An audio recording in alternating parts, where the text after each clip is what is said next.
चलिए आज की क्लास स्टार्ट करते हैं। तो आज हम पढ़ेंगे special cases of pure rolling. मतलब डिफरेंट डिफरेंट सरफेस पर क्या कंडीशन होंगी प्योर रोलिंग होने की, वो प्योर रोल करेगा नहीं करेगा। जैसे सबसे पहले हम ले रहे हैं व्हेन सरफेस इज स्मूथ। अगर सरफेस स्मूथ है तो क्या क्या केस हो सकते हैं, क्या करेंगे देखते हैं। पर एक बार मैं बता दूं कल हमने क्या पढ़ा था। तो बेसिकली कल हम यही देख रहे थे कि किसी ऑब्जेक्ट को अगर हम किसी वेलोसिटी v से ओमेगा देकर या ओमेगा नहीं देके कैसे भी अगर रफ सरफेस पर हम छोड़ देते हैं, रफ सरफेस पर रिलीज रिलीज मतलब ऐसे वेलोसिटी दे दिया, ओमेगा दे दिया, फिर कुछ भी कंडीशन, तो एट द एंड हमने देखा है कि एट द एंड वो प्योर रोलिंग करना स्टार्ट कर देते हैं। राइट उसमें अलग अलग केसेस हो सकते हैं। हो सकता है कि वेलोसिटी कम हो, ओमेगा बढ़े, ओमेगा कम हो, वेलोसिटी घटे, जो भी होगा वो होगा, लेकिन एट द एंड वो प्योर रोलिंग स्टार्ट कर देंगे। वैसे ही आज केसेस हम डिस्कस करेंगे कुछ डिफरेंट डिफरेंट कि कब क्या होगा। राइट उसी को आगे बढ़ा रहे हैं, मतलब हम कल जो हमने लास्ट में खत्म किया था उसी को आज थोड़ा और डिटेल में देख रहे हैं। तो फर्स्ट केस में ले रहा हूँ व्हेन सरफेस इज स्मूथ। जब सरफेस स्मूथ हो तब। तो तीन केसेस हो सकते हैं यहाँ पे जब सरफेस स्मूथ है। तो यहाँ पे हम तीन केस बना सकते हैं। फर्स्ट, ये मान लो कोई ऑब्जेक्ट है, उसको हमने स्मूथ सरफेस पर क्या क्या कर सकते हैं हम, क्या क्या सिचुएशंस हो सकती है, उसके हम तीन केस ले सकते हैं। राइट अब तीनों केसेस में क्या अंतर है देखना। So this is the first case, this is the second, this is the third. तीन ही केसेस में सरफेस कैसी है, स्मूथ सरफेस हमें हमने ली है। फर्स्ट में मैंने क्या किया है, ऑब्जेक्ट को केवल v वेलोसिटी से v वेलोसिटी देकर उसको छोड़ दिया। मतलब फर्स्ट केस में मैंने केवल इसके सेंटर ऑफ मास को, सेंटर को मतलब ऑब्जेक्ट को ट्रांसलेशनल मोशन करा दिया आपको बताने की क्या होगा। ये हमने ऐसा करके इसको वेलोसिटी देके छोड़ दिया, क्या होगा फाइनली, क्या होगा बताइए। सरफेस स्मूथ, ध्यान रखना, क्या ये अंत में प्योर रोलिंग करने लगेगा, क्या इसके पास ओमेगा आएगा, नहीं आएगा, क्या होगा बताइए। सरफेस स्मूथ है तो देखो, अगर सरफेस स्मूथ है इसका एफबीडी बनाएंगे हम तो कोई फ्रिक्शन वगैरह यहाँ पर नहीं है, कोई भी फोर्स इस पर नहीं लगेगा। कोई फोर्स नहीं लगेगा तो ना तो कोई टॉर्क आएगा, मतलब ना कोई एंगुलर एक्सेलरेशन आएगा, ना ही कोई लीनियर एक्सेलरेशन आएगा। राइट तो कुल मिला के ये जो ऑब्जेक्ट है वो इसी तरह ऐसे ही हमेशा v वेलोसिटी के साथ चलता रहेगा, हमेशा हमेशा के लिए v वेलोसिटी से ऐसे चलता रहेगा। राइट फाइनली कोई ओमेगा नहीं आएगी, no angular velocity,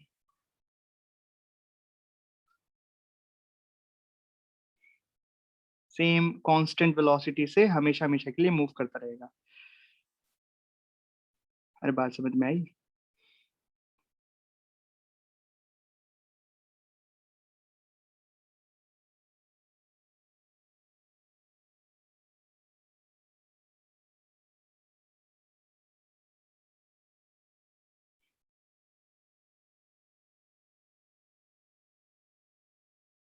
same velocity, इसमें किसी को दिक्कत है। चलिए सेकंड केस में मैं क्या कर रहा हूँ, सेकंड केस में मान लो कि इनिशियली मैंने इसको किसी वेलोसिटी नहीं, किसी एंगुलर वेलोसिटी के एंगुलर वेलोसिटी देके इसको छोड़ दिया, केवल एंगुलर वेलोसिटी दी है मैंने। यहाँ पे सरफेस कैसी है, स्मूथ, केवल ओमेगा देके छोड़ दिया, तो बताओ क्या होगा। ये हमेशा हमेशा के लिए, हमेशा हमेशा के लिए इसी ओमेगा से घूमता रहेगा, बिकॉज बिकॉज सरफेस स्मूथ है ना। सरफेस स्मूथ है तो यहाँ अब भी कोई फ्रिक्शन नहीं लगेगा, कोई फ्रिक्शन नहीं है, कोई फोर्स नहीं है, तो कोई टॉर्क नहीं आएगा, कोई एंगुलर एक्सेलरेशन नहीं आएगा कि ओमेगा को कम करे बढ़ाए, और ना ही कोई लीनियर एक्सेलरेशन आएगा कि इसमें वेलोसिटी भी आए। तो बेसिकली यहाँ पे क्या हो जाएगा, no linear velocity, there is no v, it will continue to rotate like this only. Right बात समझ में आ रही है आपको क्या बोल रहा हूँ। ये हमेशा हमेशा के लिए ऐसे ही रोटेट करता रहेगा। राइट और थर्ड केस में मैंने दे दिया, मान लो कोई वेलोसिटी v दे दी और कोई एंगुलर वेलोसिटी मैंने इसको ओमेगा दे दी, तो क्या होगा? जरूरी नहीं है, मैं यहाँ नहीं कह रहा हूँ कि प्योर रोलिंग कर, मतलब यहाँ पे मैंने रिलेशन v बराबर ओमेगा आर दिया है, नहीं, कुछ भी रैंडम कोई भी वेलोसिटी भी दे दी, हो सकता है v बराबर ओमेगा आर हो सकता है नहीं हो। तो ये ऐसे ही घूमता रहेगा हमेशा हमेशा के लिए, सेम वेलोसिटी सेम ओमेगा से, बिकॉज सरफेस स्मूथ है ना, सारी कहानी सरफेस स्मूथ है, सरफेस स्मूथ है तो ओके। तो यहाँ पे भी सरफेस स्मूथ है, तो ये ऐसा ही रोटेट करता रहेगा हमेशा हमेशा के लिए, v and omega will constant, ठीक। और यहाँ पे मैं लिख सकता हूँ ऊपर वाले ओमेगा विल कांस्टेंट। बताइए तीनों केस क्लियर हो गए आपको? क्या तीनों केसेस क्लियर हैं? ऐसा क्यों हो रहा है? Because there is no friction, friction नहीं है, फ्रिक्शन फोर्स नहीं आएगा, कोई फ्रिक्शन फोर्स नहीं आएगा तो कोई फोर्स नहीं लगेगा जो ओमेगा को कम करे बढ़ाए या वी को कम करे बढ़ाए, तो ये जैसा हम उसको स्टार्टिंग में मोशन देंगे वो हमेशा हमेशा वैसा ही मोशन करता रहेगा, right. Okay, now rough surface की बात करते हैं कि अगर सरफेस रफ होगी तो क्या होगा। चलिए सेकंड केस इसमें कर रहे हैं हम रफ सरफेस में। तो वही रफ सरफेस में सबसे पहले हमने क्या किया कि इसको केवल वेलोसिटी दी v। बताइए फाइनली क्या होगा? कुछ समय के बाद, काफी समय के बाद, फाइनली मतलब अंत में क्या हो जाएगा? क्या ये इसी v वेलोसिटी से चलता रहेगा या कुछ चेंज आएगा? बोलो। हाँ कल बताया ना मैंने, अभी अभी मैंने रिवाइज भी कराया था कि अगर सरफेस रफ होती है तो आप कुछ भी दो स्टार्टिंग में, अकेला v दो, अकेला ओमेगा दो, ये दोनों दो, कैसे भी दो, अंत में फाइनली ये प्योर रोलिंग आ ही जाएगी। या तो रुक जाएगा या प्योर रोल करना स्टार्ट कर देगा, दो ही चीज होंगी, या तो रुक जाएगा या प्योर रोल करना स्टार्ट कर देगा। क्यों ऐसा क्यों होगा? क्योंकि यहाँ पे एक टॉर्क लगेगा, एक फोर्स लगेगा, किसका? फ्रिक्शन का। अगर इनिशियली प्योर रोलिंग नहीं हो रही है तो फ्रिक्शन, काइनेटिक फ्रिक्शन यहाँ पे लगेगा। देखो साफ साफ पता लग रहा है प्योर रोलिंग तो नहीं हो रही, क्योंकि ओमेगा इस केस में है ही नहीं, मैंने केवल क्या दिया है? वी नॉट दी है, v naught, sorry v only, right. तो फाइनली क्या हो जाएगा? फाइनली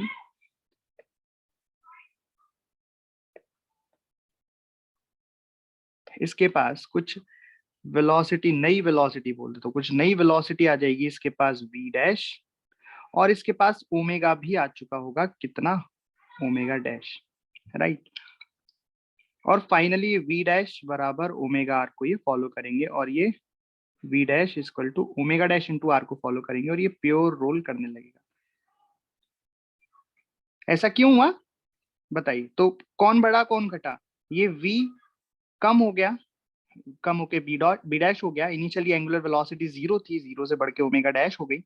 तो मैं यहाँ लिख दूं कि जो v है is less than v dash, and omega तो ऑब्वियसली उल्टा लिख दें, v is greater then v dash, right. क्योंकि फ्रिक्शन अपोजिट डायरेक्शन लग रहा है तो वेलोसिटी को कम करेगा, है ना। तो ऐसे लिख सकता हूँ कि velocity decreasing and angular velocity is increasing. इस केस में ऐसा हो रहा है, राइट। समझ में आई ये बात आपको? अच्छा चलो,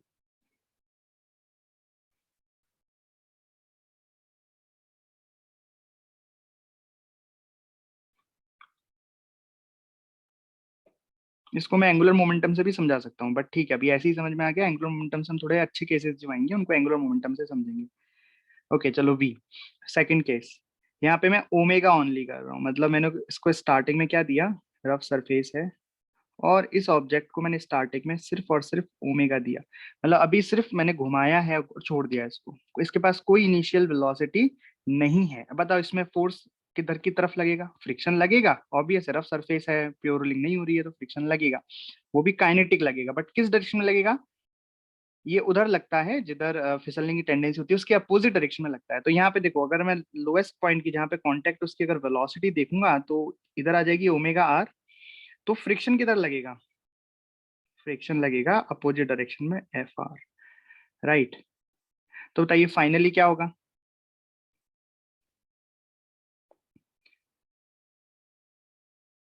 फाइनली बताइए, ये जो फ्रिक्शन है ये ओमेगा को कम कर रहा है कि बढ़ा रहा है? भाई फ्रिक्शन इधर आया है तो इसका टॉर्क ऐसा अपोजिट सेंस में आएगा, तो एल्फा अपोजिट सेंस में आएगा, तो ये ओमेगा को तो कम करेगा। मतलब मैं बोल दूं ओमेगा कम होके ओमेगा डैश हो जाएगा, ओमेगा विल डिक्रीज। अच्छा, ये जो फ्रिक्शन फोर्स लग रहा है ये आगे की तरफ एक्सेलरेशन प्रोवाइड करेगा, एक्सेलरेशन प्रोवाइड करेगा तो कुछ वेलोसिटी भी आ जाएगी इसके पास, राइट?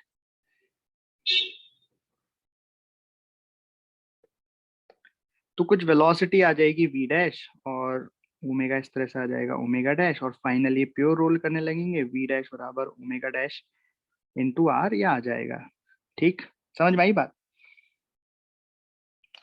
तो omega will decrease and velocity will increase. दिख ही रहा है वेलोसिटी इनिशियल में कितनी, लीनियर वेलोसिटी 0 है, यहाँ कुछ ना कुछ आ जाएगी, राइट? लेकिन ये बात हमें समझ में आई कि हाँ भाई इस तरह से होगा, यहाँ पे वी भी है, यहाँ पे अकेला वी था, यहाँ अकेला ओमेगा है, फाइनली वी भी हो जाएगी, ओमेगा भी आ जाएगी, दोनों ही केसेस में वी भी आ जाएगी, ओमेगा भी आ जाएगी, और फाइनली प्योर रोल करने लगेंगे। ठीक है, चलिए इसमें अगला केस करते हैं।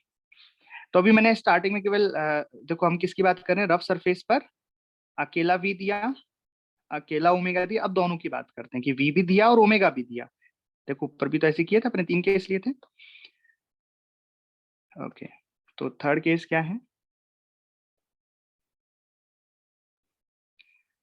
We and omega both are given.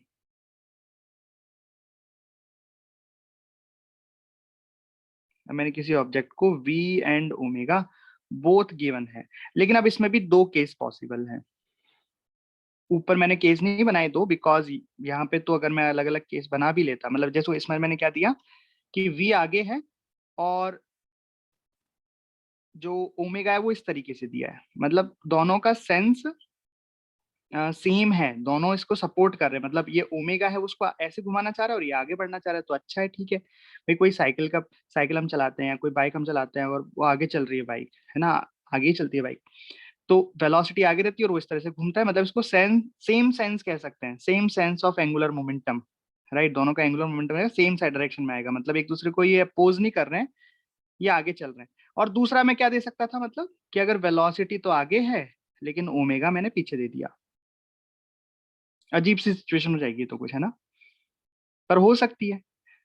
तो अगर स्मूथ सरफेस है तो ऐसा ही होता रहेगा अनंत समय तक, है ना। वो केस यहाँ पे लिया नहीं क्योंकि कुछ फायदा नहीं है यहाँ पे, तो जो होता है वही चलता रहता है भाई। देखो पहले वी थी ओमेगा थी, दोनों थी, और कुछ होता तो और कुछ होता रहता, ठीक है। लेकिन रफ सरफेस में चक्कर पड़ेगा, तो यहाँ पे हम इसके भी 2 केस बना सकते हैं।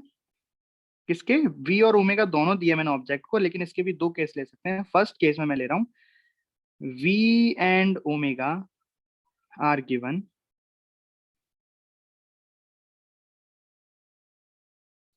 such that they are in same sense of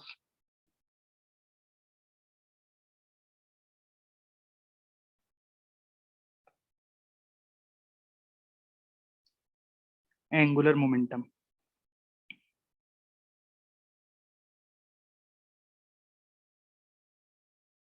मतलब समझे, मतलब एंगुलर मोमेंटम की जो डायरेक्शन होगी वो सेम डायरेक्शन में होगी, angular momentum will be in same direction, ठीक है। तो मान लो ये है, इस तरीके से दिया गया है, तो यहाँ पे हमने वेलोसिटी भी दी है, इस तरीके से दी है वेलोसिटी v, और इस तरीके से दिया है ओमेगा।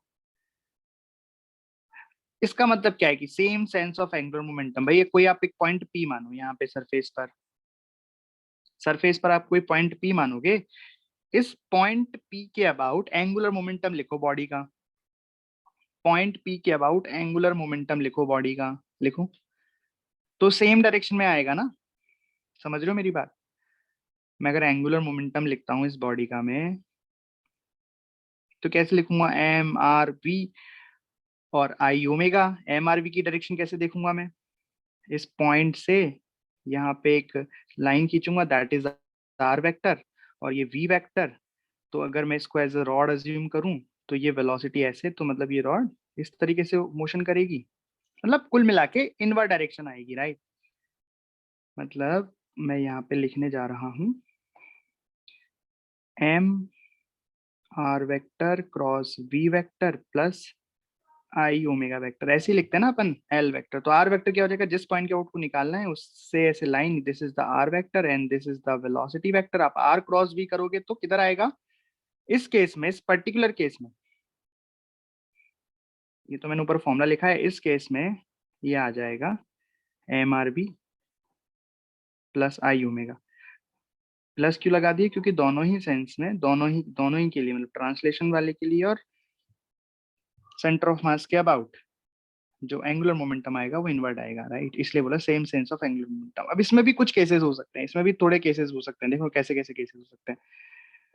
तो इसमें भी फर्स्ट केस में ले रहा हूँ, वी ओमेगा दिया है, same angular momentum, same sense of angular momentum है, लेकिन इसमें भी मैं कुछ केसेस ले रहा हूँ। इसमें भी फर्स्ट केस, इसमें भी फर्स्ट केस में ले रहा हूँ कि when v is equal to omega r. भाई इसमें भी फर्स्ट केस में ले रहा हूँ कि v और ओमेगा तो दिया है मैंने, लेकिन इनिशियल ही v बराबर ओमेगा आर है। मतलब इस तरीके से हमने दिया है कि स्टार्टिंग से ही v बराबर ओमेगा आर है। हो सकता है, इसमें कौन सी बड़ी बात है, सारे केसेस डिस्कस कर रहे हैं आज अपन, है ना, एक भी नहीं छोड़ेंगे। तो मतलब स्टार्टिंग से इसके पास ये v है, ऐसे ओमेगा है, रेडियस r है और v बराबर ओमेगा आर है। तो बताइए क्या होगा, क्या फ्रिक्शन लगेगा, क्या फ्रिक्शन आएगा यहाँ पे, नहीं फ्रिक्शन आएगा ही नहीं, क्योंकि कोई फोर्स भी नहीं है और स्लिपिंग भी नहीं हो रही है, तो यहाँ पे फ्रिक्शन जीरो रहेगा। ना स्टैटिक आएगा ना काइनेटिक आएगा। अब ये मत बोलना कि सर क्यों नहीं आया, कोई फोर्स अगर मैं लगा देता ना तो आता। करें ऐसे हमने बहुत सवाल ना। तो इस केस में क्या होगा, it will continue to roll purely, no friction will act. कोई फ्रिक्शन नहीं होगा, 2 पॉइंट्स में लिख देता हूँ इस केस में, नो फ्रिक्शन, किसी भी तरह का फ्रिक्शन इसमें नहीं आएगा। और दूसरा, इट विल कंटिन्यू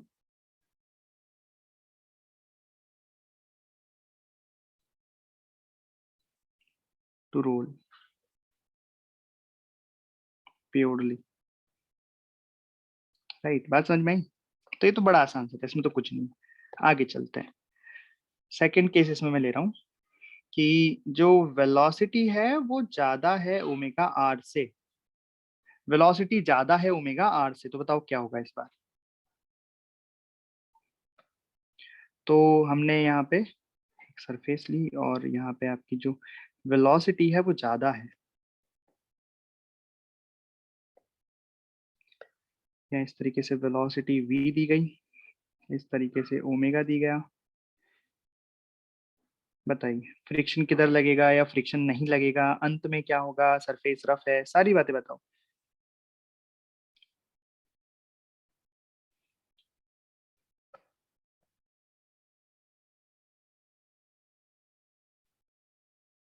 बताइए।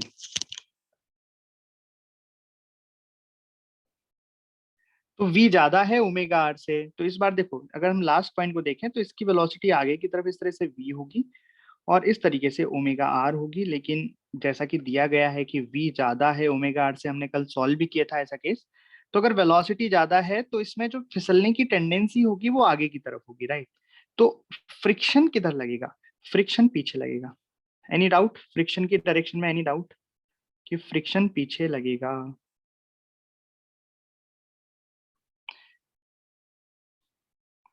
फाइनली क्या होगा, फाइनली क्या होगा ये तो पता है हमें। फाइनली ये इस तरीके से वेलोसिटी सेट हो जाएंगी, मान लो v हो गया v डैश, ओमेगा हो गया ओमेगा डैश, और finally they will pure rolling ना। फाइनली तो ऐसा हो जाएगा, समझ गए। तो क्या होगा यहाँ पे आप देख रहे हो कि फ्रिक्शन पीछे लग रहा है, तो ये ओमेगा को तो सपोर्ट करेगा, क्योंकि अल्फा किस तरफ आएगा, अल्फा इसी तरफ तो आएगा, तो ये ओमेगा को तो सपोर्ट करेगा बट वेलोसिटी को कम करेगा। सो मैं कह सकता हूँ कि velocity will decrease but omega will increase, right. समझ में आई बात। और इसी में नेक्स्ट केस क्या ले सकता हूं कि अगर वेलोसिटी छोटी हो ओमेगा आर से, तो क्या हो जाएगा बताइए।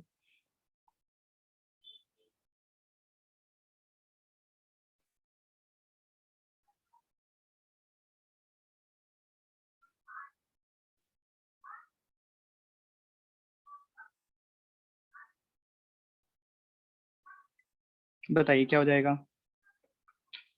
तो इस केस में लास्ट पॉइंट को हम देखते हैं, आगे की तरफ वेलोसिटी v होगी, पीछे की तरफ ओमेगा r होगी, बट इस केस में ओमेगा r ज्यादा है तो फिसलने की टेंडेंसी पीछे होगी, तो फ्रिक्शन इधर किधर लगेगा, फ्रिक्शन लगेगा आगे। अच्छा, फ्रिक्शन ये कौन सा लगेगा यहाँ पे, ये लगेगा काइनेटिक फ्रिक्शन। ये फ्रिक्शन लगेगा और फ्रिक्शन कैसा होगा, काइनेटिक फ्रिक्शन होगा, क्योंकि फिसलन हो रही है, there is slipping, right. Finally क्या होगा, फाइनली इसकी वेलोसिटी हो जाएगी v डैश, ये हो जाएगा ओमेगा डैश मान लेते हैं, और v dash is equal to omega dash r, right. ऐसा हो जाएगा, फाइनली क्या हो जाएगा, pure rolling, finally they will do pure rolling, अंत में दोनों प्योर रोलिंग करेंगे, ये तो फिक्स है। कब की बात कर रहे हैं हम, फिक्स कब के लिए बोल रहा हूँ मैं, प्योर रोलिंग करेंगे जब ये वाला केस है, सरफेस रफ है, और सरफेस रफ तो है, साथ में v भी है, ओमेगा भी है, और v ओमेगा का जो एंगुलर मोमेंटम वो सेम सेंस में, मतलब दोनों का मोमेंटम यहाँ पे जुड़ रहा है, राइट। तो इस केस में ये देखो, दोनों का मोमेंट अगर जुड़ेगा, अच्छा इसमें ये केस भी हो सकता था, आप बोलो कि सर आगे ही हो सकता था कि पीछे नहीं हो सकता था, कि हाँ पीछे भी हो सकता था, अगर वेलोसिटी ऐसे होती तो फिर ओमेगा ऐसे होती। इस केस में भी दोनों का एंगुलर मोमेंटम की डायरेक्शन सेम आती है, इस केस में एंगुलर मोमेंटम जुड़ेगा, एंगुलर मोमेंटम जुड़ेगा तो कुछ ना कुछ वैल्यू आएगी, कुछ ना कुछ वैल्यू आएगी, तो इसको मैं कह सकता हूँ इनिशियल एंगुलर मोमेंटम। तो अगर इनिशियल एंगुलर मोमेंटम कुछ ना कुछ है, हम जानते हैं यहाँ पे क्या होता है, एंगुलर मोमेंटम कंजर्व रहता है, तो फाइनली भी एंगुलर मोमेंटम की वैल्यू कुछ ना कुछ तो होनी ही पड़ेगी। इसलिए मैं कह रहा हूँ यहाँ पे कि रुकेंगे नहीं, होनी ऐसा नहीं हो सकता यहाँ पे किसी भी केस में, इस वाले पर्टिकुलर में जब दोनों का एंगुलर मोमेंटम आपस में जुड़ रहा है, तब ऐसा नहीं हो सकता कि अंत में कोई ऐसा केस बन जाए कि फाइनली वो लुढ़कते लुढ़कते हैं और रुक जाए। क्यों, क्योंकि क्योंकि there is some angular momentum in the initial, so there we 100% surety that अंत में भी कुछ ना कुछ एंगुलर मोमेंटम होना ही होगा, because angular momentum is conserve, right. तो इनिशियल कुछ है तो फाइनल भी कुछ ना कुछ होगा, ओके। सो जहां भी स्लिपिंग होगी वहां पे फ्रिक्शन काइनेटिक होगा, ठीक है। तो यहाँ पे फ्रिक्शन काइनेटिक है, कहीं नहीं लिखा क्या मैंने, यहाँ नहीं लिखा, तो यहाँ भी फ्रिक्शन काइनेटिक होगा, मैं लिख दे रहा हूँ हर जगह स्टैटिक और काइनेटिक कहाँ कहाँ है, राइट, ओके। चलिए,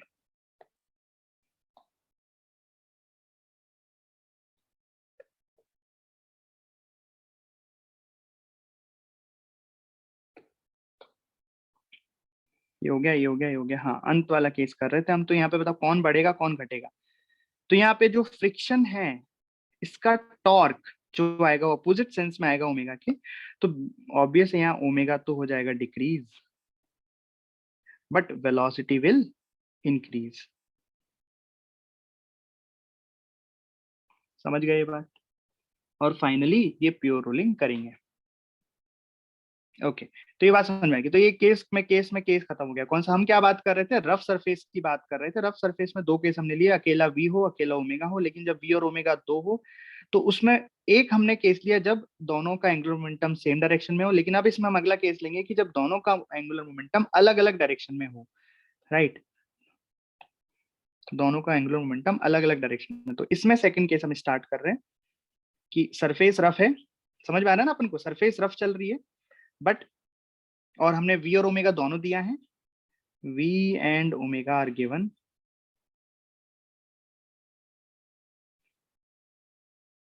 in opposite sense of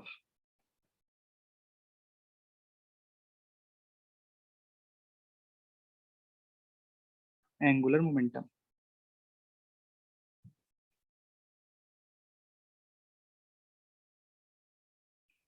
right.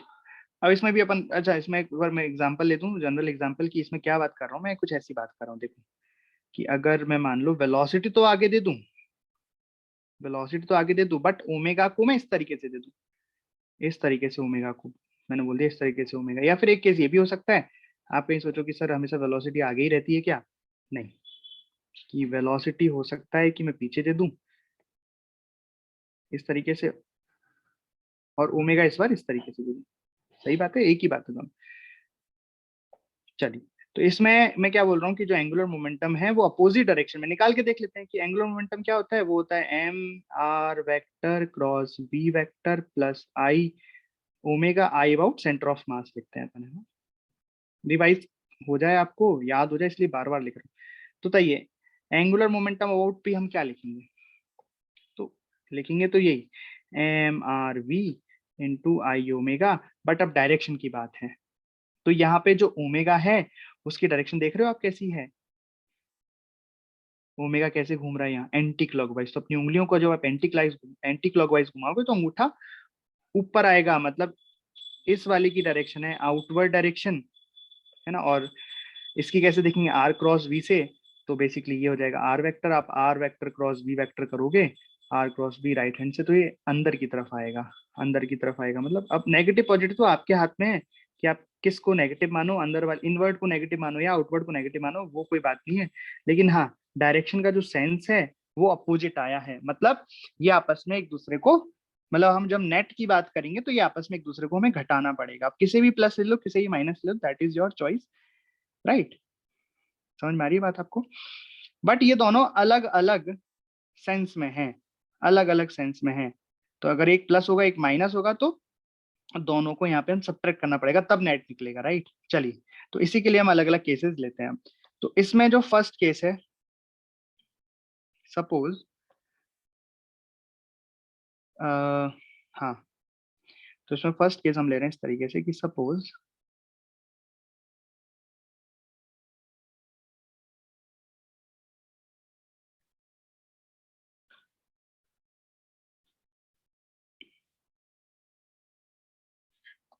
हाँ जी, तो स्टार्टिंग में मैंने इसको ऐसे v वेलोसिटी दे दी और इस तरीके से ओमेगा दे दिया,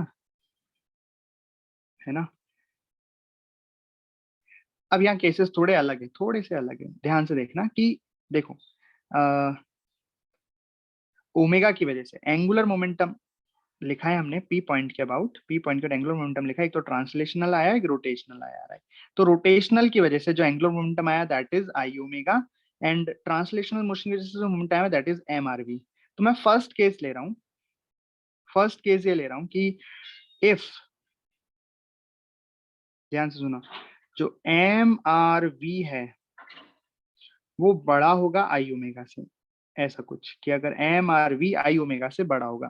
भाई देखो यहाँ पे हमें सब्ट्रैक्ट करना पड़ेगा ना, अब सब्ट्रैक्ट में तो वही जीतेगा, कौन जीतेगा, जो बड़ा होगा, जिसका मैग्नीट्यूड बड़ा होगा। अगर एमआरवी का मैग्नीट्यूड बड़ा है, समझ रहे हो आप क्या हो रहा है, बहुत ही बढ़िया चीजें चल रही है यहाँ पे, कि अगर एमआरवी बड़ा है इसका मतलब देखो एमआरवी किधर है, अंदर, भाई अंदर आ रहा है ना। अगर हम ये वाला केस लें, जो मैंने ये वाला केस ले रहा हूँ उसको ही मैं आगे बढ़ा रहा हूँ, ठीक है। यहाँ पे वेलोसिटी ऐसे ओमेगा ऐसे, तो हमने एमआरवी देखा कि एमआरवी का एंगुलर मोमेंटम की जो डायरेक्शन है वो इनवर्ड है और आई ओमेगा का आउटवर्ड है। कैसे देखा, राइट हैंड रूल से देखा, ओके। एमआरवी अंदर है और ये बाहर है।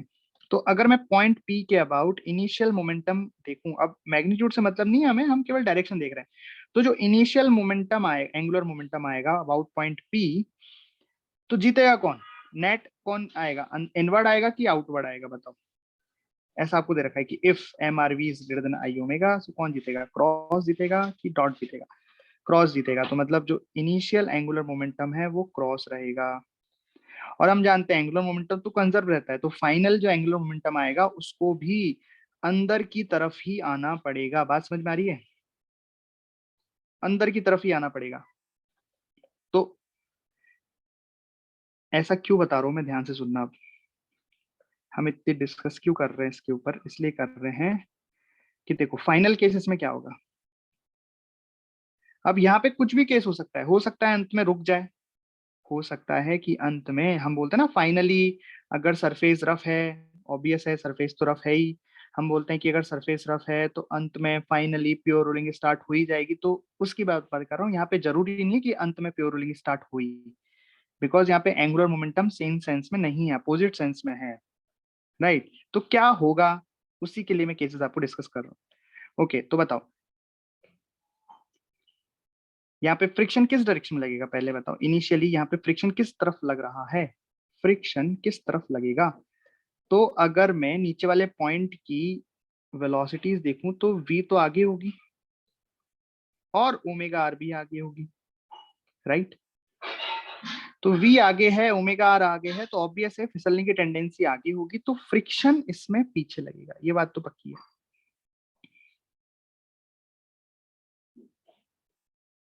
तो अगर फ्रिक्शन पीछे है राइट, फ्रिक्शन पीछे है तो ये वेलोसिटी को तो कम कर देगा, ये तो बात पक्की है। वेलोसिटी को, नई वेलोसिटी अगर मैं वी डैश बोलूं, वेलोसिटी को तो कम करेगा। हाँ, इसका टॉर्क कैसा आएगा, इसका टॉर्क कैसा आएगा क्लॉकवाइज, और एंगुलर वेलोसिटी कैसी है, एंटी क्लॉकवाइज, तो ये ओमेगा को भी कम करेगा। अरे बोलो, ओमेगा को भी कम करेगा कि नहीं करेगा?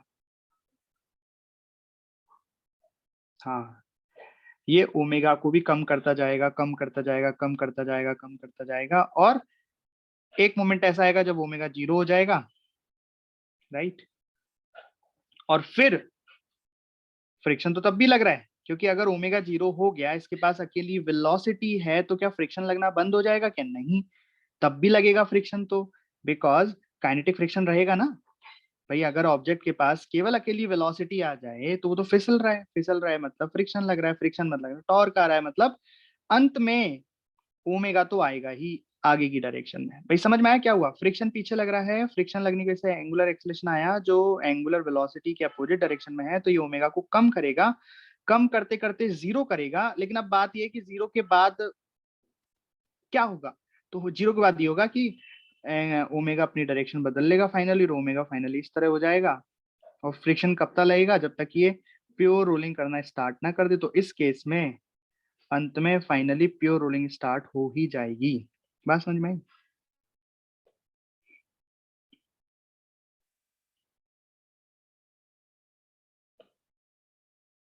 और देखो, हमने क्या बोला था कि अगर इनिशियल एंगुलर मोमेंटम अंदर है इनवर्ड डायरेक्शन में, तो फाइनल भी इनवर्ड आना पड़ेगा, और आ रहा है। अगर फाइनल में एंगुलर मोमेंटम निकालू अबाउट पी, तो वो इनवर्ड डायरेक्शन में आ रहा है, देख लो ध्यान से। वेलोसिटी की वजह से इनवर्ड आएगा, वेलोसिटी की वजह से इनवर्ड आएगा, और ओमेगा की वजह से भी इनवर्ड आएगा। अरे बात समझ में आई? दो इनवर्ड क्यों लिखे मैंने? ठीक है, तो इसके कुछ पॉइंट्स में लिख देता हूँ। फर्स्ट पॉइंट इसका कि फाइनल प्योर रोलिंग करेंगे, ये कंपलसरी है। फाइनली प्योर रोलिंग करेंगे, और दूसरा, इस पूरे प्रोसेस में, ये इनिशियल से लेके फाइनल तक प्रोसेस में ओमेगा बीच में जीरो हुआ है। Omega will become zero in between.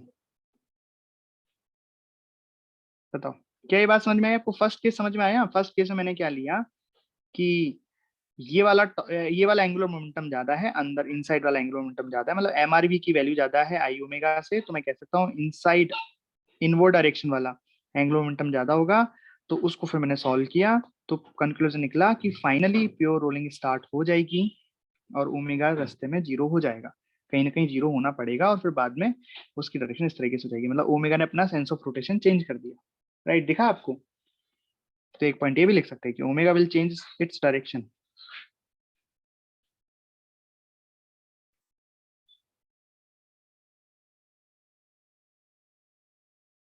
समझ में आया पहला केस? अब इसमें सेकंड केस लेते हैं। तो इसका सेकंड केस क्या है?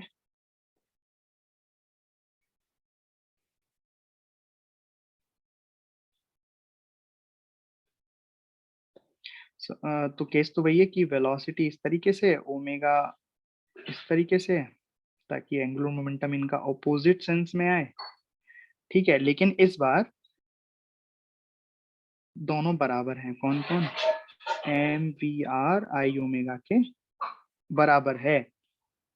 तो मैं लगाता हूँ इफ एम वी आर, देखो यहाँ पे क्या था, m b r m r भी एक ही बात है यार, इसको एम आर भी लिख लो अगर तुम्हें कोई दिक्कत तो नहीं है, एम बी आर लिख दिया तो।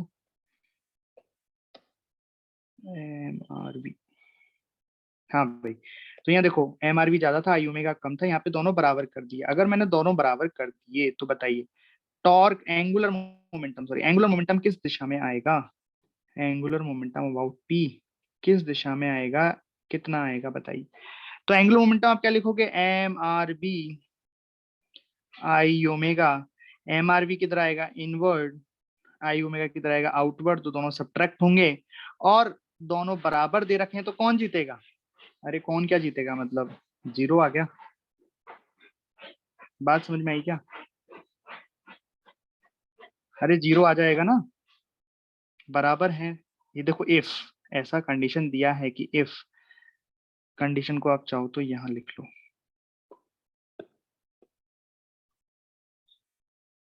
बराबर है। तो इनिशियल एंगुलर मोमेंटम कितना आ गया? इनिशियल एंगुलर मोमेंटम आ गया 0। अब देखते हैं फाइनली क्या होगा इस केस में, फाइनली क्या खिचड़ी पकने वाली है। तो मान लो ये फाइनल सिचुएशन है। तो फाइनली देखो, अगर इनिशियल एंगुलर मोमेंटम 0 है, हम जानते हैं एंगुलर मोमेंटम विल कंजर्व, तो फाइनली एंगुलर मोमेंटम 0 होना पड़ेगा। बात समझ में आई? अच्छा चलिए फ्रिक्शन वगैरह देख लेते हैं, इसमें फ्रिक्शन की डायरेक्शन किधर लगेगी, ये खुद किधर चलेगा फ्रिक्शन, बताओ। तो अगर लास्ट पॉइंट को देखें तो वेलोसिटी आगे रहेगी v, और ओमेगा की वजह से ओमेगा आर टेंजेंशियल होता है, अगर ऐसे घूम रहा है तो ओमेगा आर भी आगे रहेगा। तो बेसिकली जो फ्रिक्शन है वो कुछ इस तरीके से लगेगा, ऐसे लगेगा फ्रिक्शन। अब जो फ्रिक्शन इस तरीके से लग रहा है तो ये वेलोसिटी को भी कम करता जाएगा, ऑब्वियस है, क्योंकि डीएक्सेलरेट करेगा ये बॉडी को, और टॉर्क इसका ओमेगा के अपोजिट सेंस में लगेगा, तो ये ओमेगा को भी कम करता जाएगा, राइट। ओमेगा कम होता गया, वेलोसिटी भी कम होती गई, ओके। वेलोसिटी कम होते होते मान लो v डैश हो गई, ओमेगा कम होते होते मान लो 0 हो गया। समझ में आ रही बात? लेकिन इस बात का ख्याल रखना है कि अंत में एंगुलर मोमेंटम 0 आना चाहिए। तो देखो, वेलोसिटी की डायरेक्शन आगे है, तो इसका एंगुलर मोमेंटम तो इनवर्ड रहेगा, राइट, हम देखते आ रहे हैं। और हमें 0 करना है तो ओमेगा को अपोजिट डायरेक्शन में ही होना पड़ेगा। समझ में आ रही है बात? क्योंकि तभी तो क्रॉस आएगा और तभी तो घटेंगे। लेकिन अगर ऐसा होगा तो फ्रिक्शन लगता रहेगा, और फ्रिक्शन अगर लग रहा है तो अपना काम करेगा। अपना काम क्या? वेलोसिटी को कम करेगा और ओमेगा को कम करेगा। समझ में आ रही बात? एक चक्रव्यूह सा फंस गया ना कुछ, एक साइक्लिक प्रोसेस बन गई ना, कि अगर वेलोसिटी होगी तो ओमेगा को इस तरह होना पड़ेगा, क्योंकि हमें एंगुलर मोमेंटम 0 करना है। और अगर इस तरह की सिचुएशन होगी तो फ्रिक्शन लगेगा, और फ्रिक्शन वेलोसिटी को कम करेगा और ओमेगा को भी कम करेगा। यानी कि अंत में केवल यही सिचुएशन सेटिस्फाई हो सकती है। अच्छा, आप सोच लो कि अरे सर इसमें तो डायरेक्शन ऐसे भी तो हो सकती है कि वेलोसिटी ऐसे और ओमेगा ऐसे हो जाए, क्या ऐसा हो सकता है? नहीं हो सकता। यहाँ पे सेंस ऑफ एंगुलर मोमेंटम आ जाएगा, तो सम होंगे, और सम होंगे तो कभी जीरो नहीं हो सकते, लेकिन होने तो जीरो है। बात समझ में आई? इसका मतलब v डैश 0 हो जाएगा, एंड ओमेगा डैश को भी क्या होना पड़ेगा? 0। मतलब इस केस में फाइनली क्या होगा? इस केस में फाइनली रुक जाएंगे दोनों, साइमल्टेनियसली 0 हो जाएंगे, और अंत में ऑब्जेक्ट विल स्टॉप।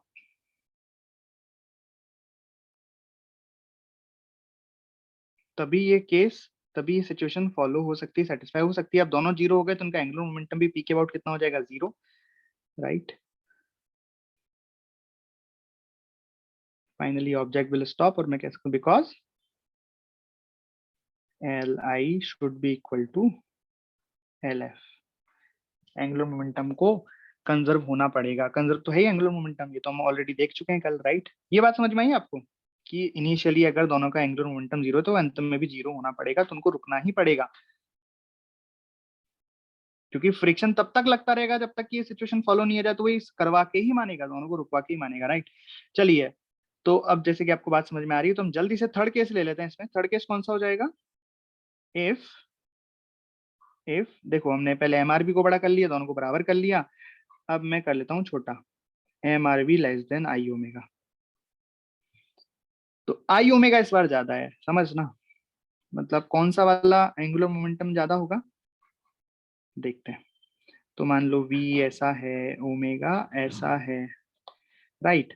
और आपने बोल दिया कि एंगुलर मोमेंटम जो हम लिखते हैं p के अबाउट, वो हो जाएगा m are v I omega. अब जो एम आर बी होता है वो इस केस के लिए किधर है? अंदर, इनसाइड, और ये है आउटवर्ड। लेकिन इस बार आई ओमेगा ज्यादा है तो कौन जीतेगा? मतलब जो एल अबाउट पी आएगा वो नेट कितना आएगा? आउटवर्ड आना चाहिए। तो इनिशियल अगर आउटवर्ड आ रहा है तो फाइनल को भी आउटवर्ड आना पड़ेगा। बात समझ में आ रही है आपको? तो फाइनल सिचुएशन इसमें क्या बन जाएगी? मतलब जो फाइनली क्या होएगा इसमें, चलो पहले देख लेते हैं फ्रिक्शन किधर लगेगा।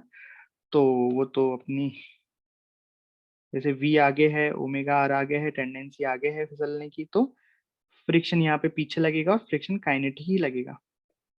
अगर चीजें फिसल रही तो फ्रिक्शन काइनेटिक लगेगा, तो फ्रिक्शन काइनेटिक लगेगा तो v को कम करता जाएगा, ओमेगा को भी कम करेगा। लेकिन ये ध्यान रखना कि हमें फाइनल एंगुलर मोमेंटम कैसा चाहिए, डॉट चाहिए, मतलब बाहर की दिशा में चाहिए। अगर बाहर की दिशा में चाहिए तो इसका मतलब ये है कि ओमेगा अपनी डायरेक्शन चेंज नहीं करेगा। यहाँ पे मैं बोल सकता हूं ओमेगा इस तरफ ही रहेगा, राइट। ये सही बात है कि ओमेगा कम होगा, बट ओमेगा की जो डायरेक्शन होगी, क्योंकि तभी तो ये बाहर की तरफ आएगा, समझ रहे हो। लेकिन अगर क्या वेलोसिटी आगे की तरफ हुई, ओमेगा ऐसा रहेगा, समझ में आ गया, इसको मैं ओमेगा डैश बोल रहा हूँ, नया ओमेगा। लेकिन अगर वेलोसिटी आगे की तरफ रही तो वो तो यही सिचुएशन रहेगी, इसका मतलब फ्रिक्शन लगेगा तो वो तो और कबाड़ा करता रहेगा, राइट। बात समझ में आ रही है आपको। इसका मतलब यहाँ पे किसको अपनी डायरेक्शन चेंज करनी पड़ेगी, यहाँ पे वेलोसिटी को अपनी डायरेक्शन चेंज करनी पड़ेगी। यहाँ पे v डैश इस तरीके से आ जाएगा। क्यों चेंज करनी पड़ेगी वेलोसिटी को डायरेक्शन, क्योंकि एल फाइनल आउटवर्ड होना चाहिए, तो ओमेगा तो ऐसे ही होगा, तभी तो इसका मोमेंटम, एंगुलर मोमेंटम आउटवर्ड आएगा। अब अगर वेलोसिटी अपोजिट हो गई तो इसका मोमेंटम भी आउटवर्ड आएगा और दोनों जुड़ के आउटवर्ड आएंगे, और ये ही होना चाहिए, क्योंकि इनिशियल मोमेंटम अगर आउटवर्ड है तो फाइनल मोमेंटम को भी आउटवर्ड होना पड़ेगा। बात समझ में आई। तो फाइनली फिर ये प्योर रोल करने लगेंगे, तब तक फ्रिक्शन इनको शांति नहीं लेने देगा। तो इसमें क्या समझ में आया आपको कि यहाँ पे ओमेगा ऐसे था, अभी भी ऐसे ही है, थोड़ा कम हो गया ओमेगा, ये श्योर है, ओमेगा डिक्रीज किया है और वेलोसिटी भी डिक्रीज की है। अबे फ्रिक्शन ही अपोजिट लग रहा है तो वेलोसिटी भी कम होगी, ओमेगा कम होगा। लेकिन वेलोसिटी के साथ एक काम और हुआ है कि वेलोसिटी ने अपनी डायरेक्शन बदल ली है। Velocity v will zero in between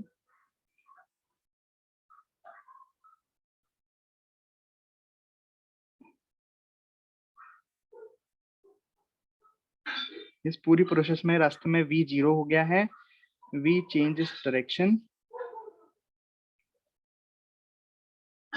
v ने अपनी डायरेक्शन बदल ली है, ठीक है। और एक बात मैं कह सकता हूँ इसमें सबसे इंपॉर्टेंट बात, कि देखो अब क्या होगा, जैसे आपने ज्यादा ओमेगा इस तरीके से फेंका कि आई ओमेगा ज्यादा है, आपने चीज को फेंका, थोड़ी देर बाद आप देख रहे हो कि ओमेगा भी इस तरफ हो गया और वेलोसिटी हो गई, मतलब ये तो वापस आ रहा है, दिख रहा है आपको वापस आते हुए। इसका मतलब ये अपना पाथ रिट्रेस करेगा और जहां से स्टार्ट हुआ वहीं पहुंच जाएगा। सो सबसे इंपॉर्टेंट, सबसे जरूरी बात,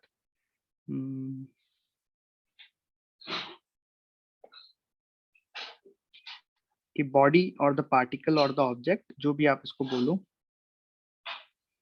बॉडी विल रिटर्न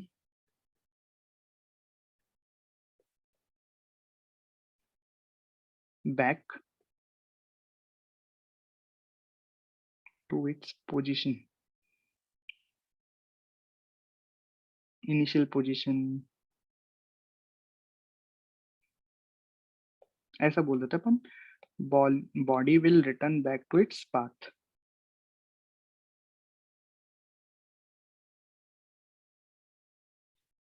मतलब वापस आएगा, वापस लुढ़कते हुए इधर वापस निकल जाएगा, इस तरीके से। आई बात समझ में। मतलब रास्ते में कहीं पे वेलोसिटी जीरो ही होगी, वेलोसिटी जीरो के अपोजिट हो गई, और ये कार्यक्रम इसमें रहा है। तो ये केसेस है सारे, इसमें सारे सब कुछ डिस्कस कर लिया हमने। पहले हमने किया क्या किया था पहले, हाँ ये वाला स्मूथ सरफेस के लिए। स्मूथ सरफेस तो बड़ा ही सिंपल है, जो होएगा वही होता ही रहेगा, बस खत्म, जैसा भी है वो चलता रहेगा। रफ सरफेस में अगर केवल वी दिया है कोई दिक्कत नहीं है, अंत में प्योर रोल करेंगे। अकेला ओमेगा दिया है कोई दिक्कत नहीं है, अंत में प्योर रोल करेंगे।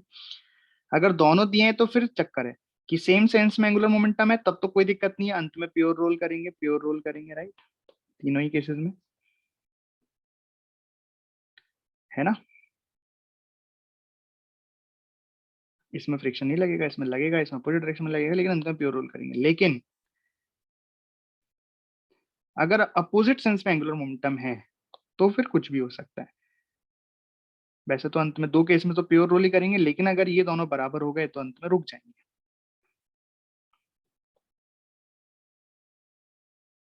इसका एग्जाम्पल बहुत सारे। आज किसी बोतल के ढक्कन को गोल होना चाहिए, उसको इस तरीके से फेंकना कि उसके पास वेलोसिटी तो आगे हो और ओमेगा इस तरीके से ऐसे करके फेंकना उसको, ऐसे करके झटके से, तो वैसे फिसलते हुए आगे जाता है, फिर लुढ़कते हुए पीछे आ जाता है। So this is the question. ये रफ सरफेसेस में वही लास्ट वाला केस ले रहे हैं, वी आगे है इस तरीके से, ओमेगा इस तरीके से। तो पूछा है find condition for v upon omega for which it will retrace its path. तो हमें तो अभी भी याद ही, हमने अभी भी किया है क्या, कि अगर, क्या है कंडीशन याद है आपको, कि अगर जो ट्रांसलेशनल वाला एंगुलर मोमेंटम है अगर वो कम रहेगा, ट्रांसलेशनल वाला एंगुलर मोमेंटम क्या है यहाँ पे, mvr, अगर वो छोटा होगा किससे, जो रोटेशनल का एंगुलर मोमेंटम है आई ओमेगा से, मतलब कुल मिला के ओमेगा वाला पार्ट बड़ा होना चाहिए, राइट। अगर ऐसा होगा तो it will retrace the path. तो यहाँ से हम लिख देते हैं m v r less than I. Solid sphere है, सॉलिड स्फीयर है तो इसका मोमेंट ऑफ इनर्शिया हो जाएगा 2/5 m r square into omega, और यहाँ से वी अपॉन ओमेगा कितना आ गया, should be less than 2/5 r. समझ गए? आसान था, बस ऐसी मैं बताया कि ऐसे सवाल पूछे जा सकते हैं। अगर आपको कंडीशन याद है, आप समझ पा रहे हो चीज को, तो आप कर दोगे उसे, अदरवाइज आप सोचते रह जाओगे क्या हो रहा है। ठीक, तो इस तरीके से अब ये खत्म हो गया, ये वाला पार्ट ओवर। ये वाला कौन सा, जिसमें हम स्पेशल केसेस देखते हैं, कब प्योर रोलिंग होगी कब नहीं होगी, इस तरह की बात, राइट।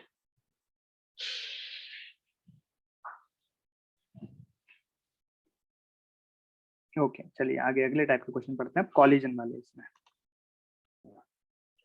चलिए तो अब इसमें कॉलिजन वाले सवाल करते हैं। तो यहाँ पे अंतर क्या है, पहले भी हमने कराया रॉड से टक्कर बात पर, बट वहां पे ना रॉड ऐसे हिंज होती थी, तो रॉड केवल फिक्स्ड एक्सिस रोटेशन करती थी, और बॉल जो है यहाँ पे वो तो ट्रांसलेशनल कर ही रही है। बट यहाँ पे ये फ्री रॉड है, मतलब ये कोई हिंज नहीं है, तो जैसे ही बॉल इससे टकराएगी तो रॉड आगे भी जाएगी और इसमें कुछ एंगुलर वेलोसिटी भी आएगी। समझ रहे हो बात? तो वही पूछा है कि after the collision find velocity of the rod and the particle and angular velocity of the rod. तो कैसे करें? तो ये बात आपको समझ जानी है यहाँ पे कि लगेगा तो एंगुलर मोमेंटम कंजर्वेशन, लेकिन वो किसके लिए हमें लिखना है, रोलिंग मोशन के लिए, combined translational plus rotational motion के लिए, राइट। तो यहाँ पे हम क्या एंगुलर मोमेंटम कंजर्वेशन लगा सकते हैं क्या? हाँ जी बिल्कुल। तो यहाँ पे हम क्या लीनियर मोमेंटम कंजर्वेशन लगा सकते हैं क्या? हाँ जी बिल्कुल। भाई समझो, क्या सबसे पहले समझो, क्या हम यहाँ पे लीनियर मोमेंटम कंजर्वेशन लगा सकते हैं क्या? देखो, अगर मैं इस बॉल को और इस रॉड को कंबाइंड सिस्टम ले लूं, तो जब टक्कर हो रही होगी, देखो डायग्राम ही बना देता हूँ, जब टक्कर हो रही होगी तो इस बॉल ने इस रॉड को इस तरीके से घूंसा मारा होगा, और बदले में इस रॉड ने इस बॉल को ऐसे घूंसा मारा होगा, राइट। लेकिन अगर मैं दोनों को कंबाइंड सिस्टम ले लूं तो अच्छा, कोई और फोर्स तो नहीं लग रहा है, कोई हिंज विंज का फोर्स तो नहीं आ रहा है, नहीं आ रहा है क्योंकि हिंज ही नहीं है।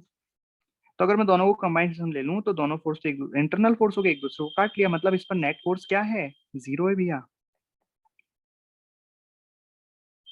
तो लीनियर मोमेंटम कंजर्वेशन यहाँ अप्लाई कर सकते हैं, खुशखबरी। समझ गए? क्या एंगुलर मोमेंटम कंजर्वेशन अप्लाई कर सकते हैं? हाँ भाई, वो तो कर ही सकते हैं, लेकिन किस एक्सिस के अबाउट, किस पॉइंट के अबाउट? अगर हम यहाँ पे देखें तो यहाँ पे तो केवल यहीं पे लग रहे हैं फोर्स, और कहीं तो लग ही नहीं रहे, और वो भी कैसे हैं, इंटरनल। अगर मैं पूरे को सिस्टम ले लेता हूँ, यहाँ पे भी मैंने पूरे को सिस्टम लिया है, तो पूरे को अगर मैं सिस्टम ले लेता हूँ तो जो ये कॉलिजन फोर्सेस हैं ये तो इंटरनल खत्म हो गए, राइट। तो अगर मैं किसी भी पॉइंट के अबाउट, किसी भी, ध्यान से सुनना, किसी भी पॉइंट के अबाउट अगर मैं यहाँ पे टॉर्क देखूं तो कितना आएगा, जीरो ही आएगा।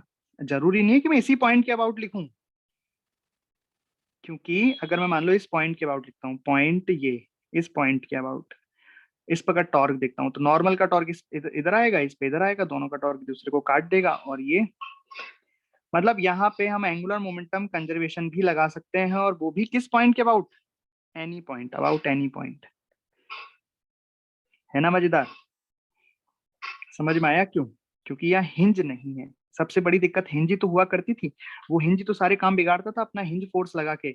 जिसका आता पता भी नहीं होता था कि किस डायरेक्शन में लगेगा, कैसे लगेगा, कुछ भी लग सकता था, कैसे भी लग सकता था, वही सारे काम बिगाड़ता था। वही नहीं है तो हम सारे काम मजे से हो गए थे, है ना भाई। तो कैसे करेंगे सवाल, सबसे पहले हम बनाएंगे डायग्राम। तो सबसे पहले हम बनाएंगे डायग्राम कि भैया टक्कर के बाद क्या सिचुएशन हुई होगी। टक्कर के बाद कुछ सिचुएशन ऐसी रही होगी कि ये जो रॉड है इसके पास कुछ वेलोसिटी आ गई होगी, मान लेते हैं हम v1, और इसके पास कुछ ना कुछ एंगुलर वेलोसिटी भी आ गई होगी इस तरीके से। अब बॉल नीचे से टकराएगी तो इस तरह से कुछ आ गई होगी, ऐसा। समझ में आया। और बॉल की टकराने के बाद वेलोसिटी कुछ हो गई होगी v2, बस। तो ये फाइनल सिचुएशन हो गई। इनिशियल सिचुएशन आपको दे रखी है। अब आप देखो कौन कौन सी इक्वेशन लगा सकते हैं। तो मैंने बता दिया लीनियर मोमेंटम कंजर्वेशन लगा सकते हैं, तो वहीं से शुरुआत करते हैं। सबसे पहले लगाते हैं लीनियर मोमेंटम कंजर्वेशन। क्या होता है लीनियर में, भूल तो नहीं गए। पी इनिशियल बराबर पी फाइनल, मतलब एम वी राइट। ओके, तो इनिशियली क्या रॉड चल रही है क्या, नहीं। क्या बॉल चल रही है, यस। तो बॉल का एंगुलर मोमेंट, सॉरी, बॉल का लीनियर मोमेंटम आ गया एम इंटू यू। रॉड का आ गया 0 बिकॉज रॉड नहीं चल रही है। और टकराने के बाद आफ्टर द कॉलिजन बॉल चल रही है। बॉल कितने से चल रही है, v2 से। तो मैं लिखूंगा mv2, राइट। रॉड भी चल रही है। रॉड कितने से चल रही है, v1 से चल रही है, और इसकी दिशा आगे की तरफ ही है। तो अगर कोई बड़ा ऑब्जेक्ट होता है तो उसका हम लीनियर मोमेंटम कैसे लिखते हैं, total mass into velocity of centre of mass. तो velocity of centre of mass हो गया v1, मैंने लगा दिया प्लस, ये फर्स्ट इक्वेशन। समझ गए क्या। क्या आप ऐसी एंगुलर मोमेंटम कंजर्वेशन लिख सकते हो क्या, राइट। अब लिखेंगे हम एंगुलर मोमेंटम कंजर्वेशन। तो एंगुलर मोमेंटम कंजर्वेशन हमेशा किसी न किसी पॉइंट के अबाउट लिखी जाती है। तो यह किस पॉइंट के अबाउट एंगुलर मोमेंटम आप कंजर्वेशन लिखना चाहोगे, ये आपकी इच्छा है। क्योंकि यहाँ हर पॉइंट के अबाउट टॉर्क 0 है, तो हम किसी भी पॉइंट के अबाउट एंगुलर मोमेंटम को कंजर्व कर सकते हैं। तो बताओ किस बिंदु के अबाउट आप करना चाहोगे। बहुत सारे ऑप्शन है, पर बिंदु ऐसा हम चूज करेंगे जहां से डिस्टेंसेस लेना आसान हो। तो हाँ, ये भी ले सकते हैं, राइट। तो जैसे किसी का मन है कि हाँ बीच में से लेते हैं, बीच वाला पॉइंट, ये जो सेंटर है एक तरह से रॉड का, इस सेंटर से ले लेते हैं, राइट। लिख लो, बस आपको एंगुलर मोमेंटम ध्यान से लिखना है ना, इस पॉइंट के बाद। चलो पहले इनिशियल लिखो। इनिशियल में तो कोई खतरा नहीं है। ये वाली लेंथ कितनी है, देखो रॉड का तो 0 जाएगा, रॉड तो ना चल रहा है ना घूम रहा है, राइट। और अगर ये हम लें यू वेलोसिटी से ऐसा चल रहा है, तो इसका लाइन ऑफ मोशन ये हो जाएगा, यहाँ से डिस्टेंस इसकी हो जाएगी l/2। तो बेसिकली ये लेंथ कितनी रहेगी, l/2। तो क्या आ जाएगा, इनिशियल एंगुलर मोमेंटम बराबर final angular momentum about c। मैंने किसके अबाउट लिखा है, अबाउट c। मैं किसी के अबाउट भी लिख सकता हूँ, बट c के सेंटर के अबाउट लिख लेते हैं। आप बोल रहे हो तो आप घर पे किसी और पॉइंट के अबाउट लिख के देखना, answer should be same, answer must be same, right. Okay, L initial कितना लिखूं मैं, बताइए।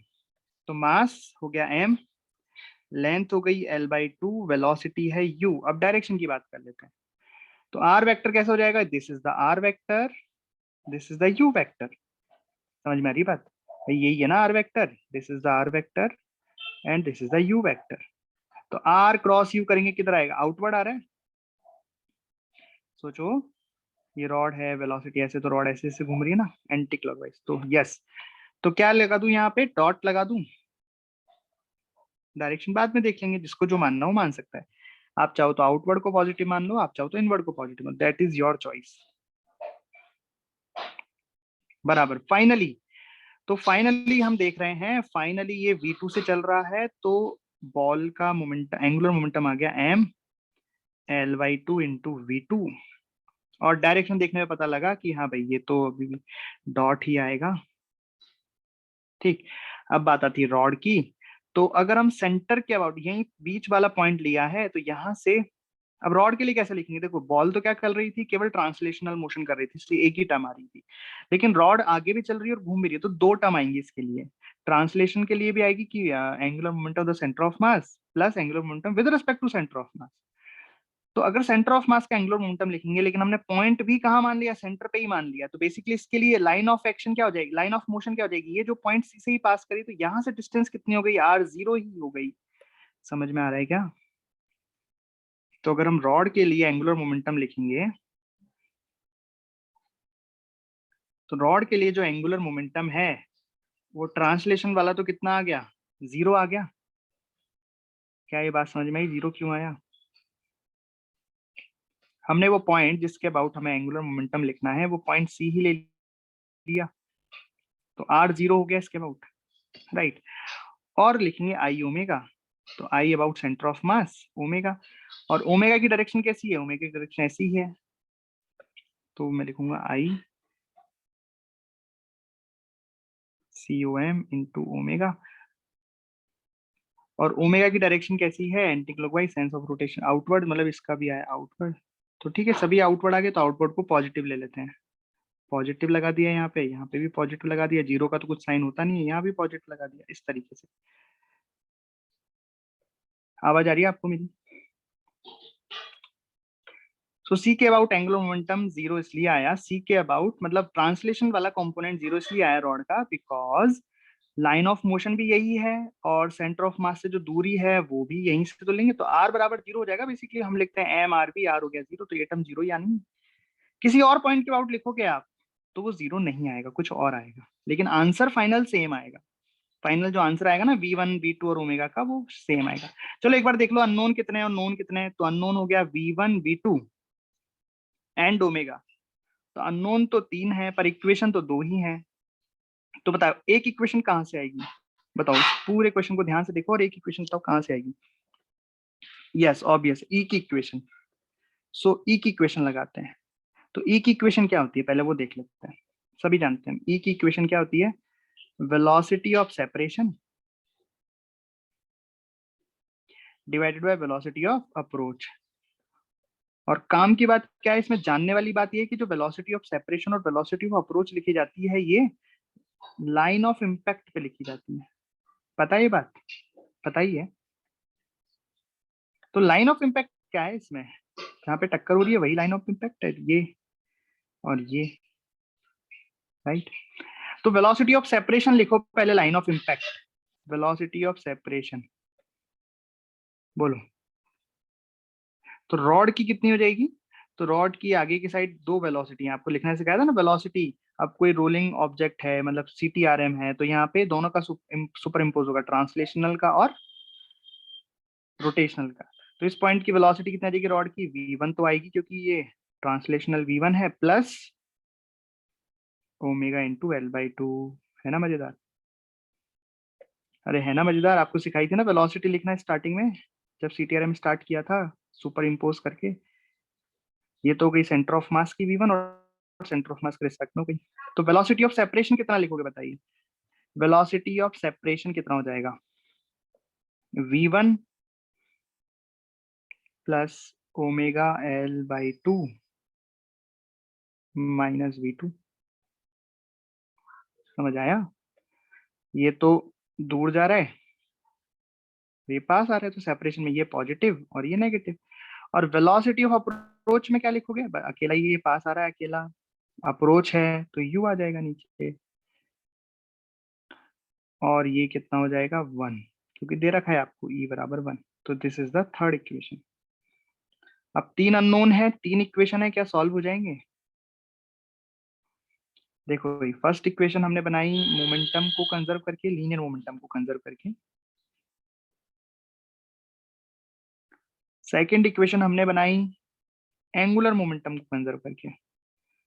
तो एंगुलर मोमेंटम लिखना हमें आता है, एंगुलर मोमेंटम यहाँ पे हमें लिखना पड़ेगा किसके लिए, रोलिंग वाला CTRM वाला, बिकॉज रॉड रॉड यहाँ पे रोल करेगी, ऑब्जेक्ट बॉल यहाँ पे सीधा चलेगी, तो वहां पे ट्रांसलेशनल की वजह से जो लिखते हैं एंगुलर मोमेंटम MRB सिंपल। और थर्ड इक्वेशन आई हमारी ई की इक्वेशन। तीनों सॉल्व करके आपको V1 V2 एंड ओमेगा मिल जाएंगे। समझे क्या?